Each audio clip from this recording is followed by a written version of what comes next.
Halo, apa kabar? Saatnya Anda menyimak Berita Medan bersama saya Agisa Febila. Sejumlah berita menarik akan kami sajikan untuk Anda. Berikut 3 berita utama hari ini. Polisi menangkap 2 pria anggota komplotan pencuri emas. Modusnya berpura-pura akan membeli emas. Polisi menangkap 3 pelaku sindikat pemalsuan dokumen penting seperti STNK, KTP, dan kartu keluarga di Kabupaten Deli Serdang. Seorang prajurit TNI dilaporkan ke Polisi Militer Kodam 1 Bukit Barisan atas penipuan meloloskan peserta masuk Akpol dan Sekolah Perwira Prajurit Karir TNI.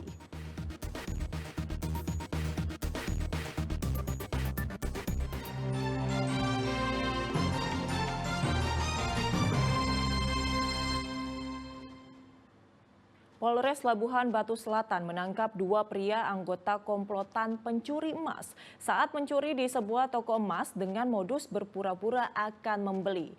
2 pelaku lainnya masih buron, 1 diantaranya adalah perempuan. 2 tersangka masing-masing Toro dan Pardi, warga Kabupaten Serdang Bedagai sempat dihakimi warga sebelum akhirnya diserahkan kepada polisi. Berpura-pura sebagai pembeli, 2 tersangka ketahuan saat mengambil kalung emas dari sebuah toko emas di pasar tradisional Langgapayung, Kecamatan Sungai Kanan, Kabupaten Labuhan Batu Selatan. Sementara 2 pelaku lainnya kini masih buron. Dalam mencuri, keempat anggota kawanan ini punya peran masing-masing. Salah seorang diantaranya berdiri di depan etalase untuk mengalihkan perhatian pembeli dan pedagang. 1 orang lagi berperan mengamati situasi. Sementara 2 tersangka lain yang ditangkap berperan menjebol etalase. Setelah membuat celah, kedua tersangka menyelipkan kawat dan obeng untuk mengaitkan emas dan perhiasan lainnya. Komplotan ini telah mencuri 3 kalung emas dengan jumlah total 10 gram.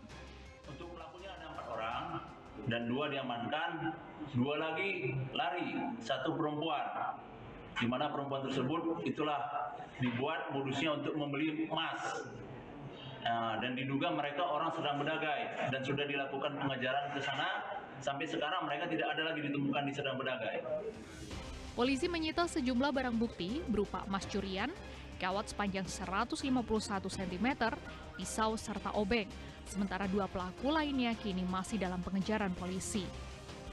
Tuti Alewalubis melaporkan dari Kabupaten Labuhan Batu Selatan.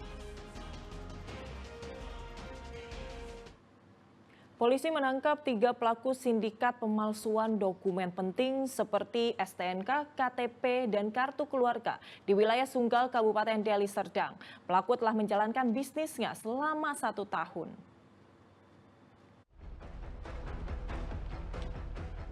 Satuan Reserse Kriminal Polrestabes Medan merilis pengungkapan kasus sindikat pemalsuan dokumen STNK, BPKB, SIM, KTP, kartu keluarga, dan akta perceraian yang sudah berlangsung selama setahun terakhir di wilayah Sunggal, Kabupaten Deli Serdang. Dalam pembongkaran sindikat pemalsuan dokumen ini, petugas unit Tipideksus Satreskrim Polrestabes Medan menangkap 3 tersangka dengan peran masing-masing pada Rabu 19 Juni lalu di Kelurahan Tanjung Gusta, Kecamatan Sunggal, Kabupaten Deli Serdang. Pelaku pertama berinisial BK.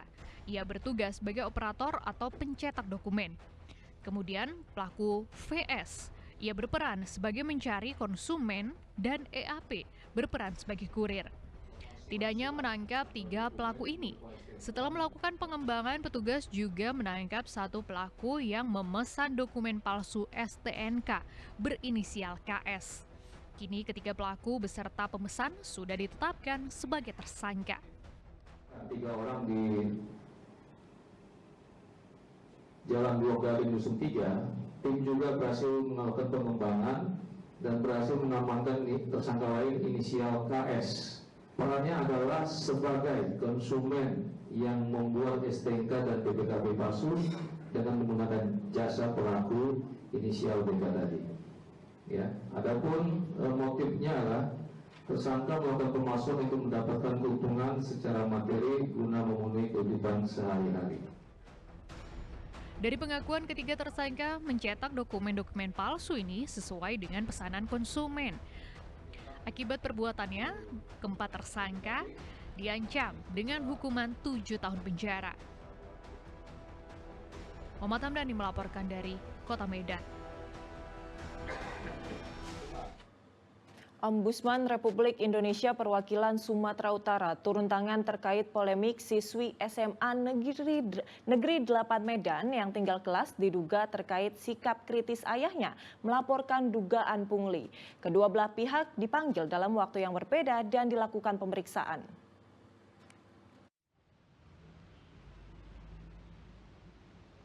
Pemanggilan tahapan orang tua dan siswi serta Rosmaida Asinapurba, Kepala Sekolah SMAN 8 Medan untuk pengambilan keterangan menyusul polemik MSF yang gagal naik ke kelas 12.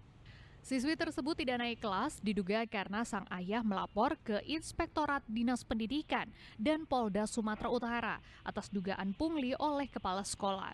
Indra Coki didampingi putrinya MSF memenuhi panggilan ombudsman sehari sebelum kedatangan kepala sekolah. Ayah dan putrinya itu diminta keterangan beberapa jam.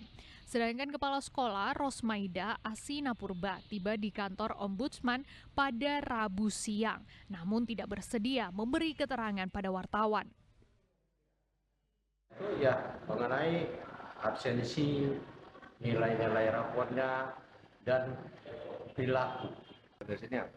Harapan untuk saya dari sini ya adalah perubahannya. Perubahannya seperti ya tadi kepala sekolah itu mau ya merubah nilai hasil rapor anak saya itu yang tinggal kelas jadi kembalikan hak anak saya. Setelah mengambil keterangan kedua belah pihak, Ombudsman Republik Indonesia Perwakilan Sumatera Utara menyatakan tengah meminta pihak sekolah memberikan laporan notulensi rapat dengan guru serta dokumen lainnya yang menjadi dasar keputusan MSF dinyatakan tidak naik kelas. Sekarang sedang melakukan pendalaman, khususnya juga lagi meminta beberapa dokumen-dokumen penting dari SMA Negeri 8, khususnya yang pertama adalah notulensi rapat Dewan Guru pada tanggal 20 Juni memutuskan saudari Maulida pindah kelas. Yang kedua adalah meminta tentang petunjuk teknis kurikulum pasca dari Permendikbud tentang kurikulum 13 kategori apa yang menentukan seseorang siswi itu.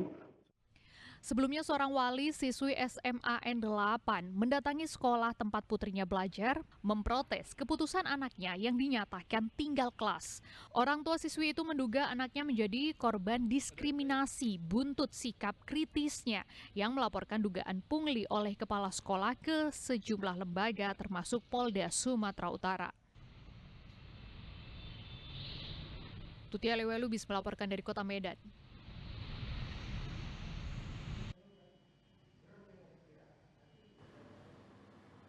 Satuan Reserse Kriminal Polres Pelabuhan Belawan menangkap seorang bandit jalanan yang sangat meresahkan masyarakat Kota Medan.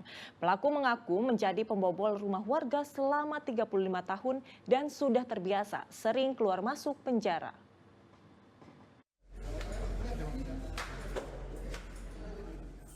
Hendrik Tato, tersangka spesialis pembobol rumah warga Medan, kembali berurusan dengan aparat penegak hukum Satreskrim Polres Pelabuhan Belawan.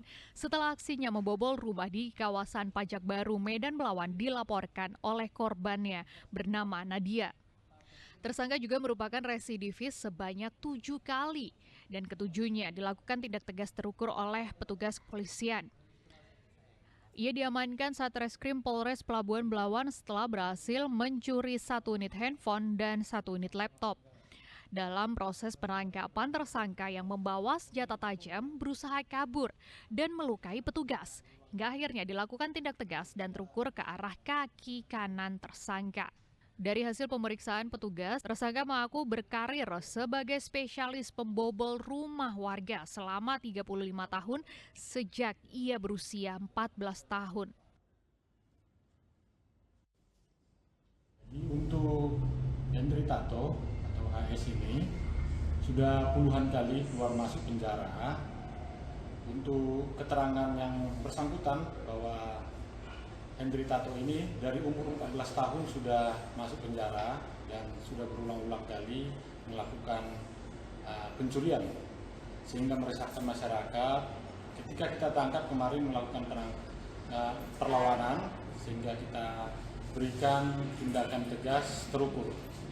Demikian.